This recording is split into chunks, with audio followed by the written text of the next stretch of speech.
মাধ্যমিক school certificate, SSC ও সমমানা পরীক্ষায় চলতি বছরে 2024 সালের ফলাফল প্রকাশ করা হয়েছে। রোববার 12 মে সকাল 10টায় গণভবনে প্রধানমন্ত্রী শেখ হাসিনার হাতে ফলাফল তুলে দেন শিক্ষামন্ত্রী মহিবুল হাসান চৌধুরী নফেল। এরপর মাধ্যমিক ও সমমান পরীক্ষায় ফল প্রকাশের কার্যক্রম আনুষ্ঠানিকভাবে উদ্বোধন করেন প্রধানমন্ত্রী। পরে 11টায় ফলাফল নিজ নিজ প্রতিষ্ঠান ও অনলাইনে একযোগে প্রকাশ করা হয়। ফলাফল ঘোষণা করছি। প্রাপ্ত ফলাফল অনুযায়ী ঢাকা বোর্ডের পাশের হার 83.92%, বরিশালে 89.13%, চট্টগ্রামে 82.80%, কুমিল্লায় 79.23%, দিনাজপুরে 78.40%, রাজশাহীতে 89.26%, সিলেটে 73.35%, ময়মনসিংহে 84.97% ও যশোরে 92.32%। সেই সাথে মাদ্রাসা বোর্ডে পাশের হার 79.66%। এসএসসি ও সমমান পরীক্ষা উত্তীর্ণ হতে পারে খুশি শিক্ষার্থীরা। সাফল্য পেয়েছি, ভালো লাগছে অনেক যে এত পরিশ্রমের পরে 10 বছরের সাধনার ফল। সবকিছুই আলহামদুলিল্লাহ, সবকিছুই ভালো হয়েছে। যাই হোক, পরবর্তীতে আরও ভালো করতে হবে। খুশি, অনেক বেশি খুশি।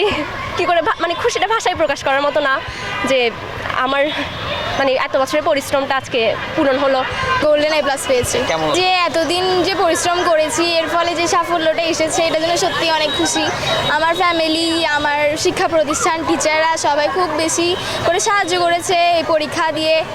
তো এখন যে রেজাল্টটা পেয়েছি এটাতেই খুব আসলে আনন্দিত বোধ করছি। গোল্ডেন এ প্লাস এসছে, কিন্তু খুব ভালো লাগছে।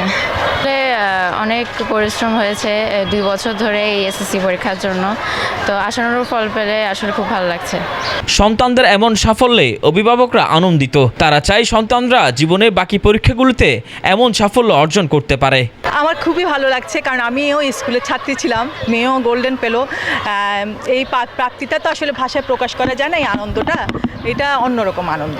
সে আনন্দকে আমি সারা দেশবাসীর সঙ্গে যারা দেখবে ভাগ করে নিতে চাই। যারা এসএসসিতে এবার ভালো ফলাফল করেছে তাদের জন্য রইল আমার অনেক অনেক শুভকামনা, অভিনন্দন। আমি অনেক হ্যাপি। আমার আশা অনেক বেশি ছিল। এবার প্রশ্ন কঠিন হওয়াতে আমি ভেবেছিলাম আমার মেয়ে প্লাসও পাবে না, কিন্তু আমার মেয়ে গোল্ডেন এ প্লাস পেয়েছে। আমার খুবই ভালো লাগছে। আসলে খুবই ভালো লাগছে। আসলে সেটা তার পরিশ্রমের ফসল। সে যতটুকু পরিশ্রম করেছে সেটা সুফল সে পেয়ে গেছে।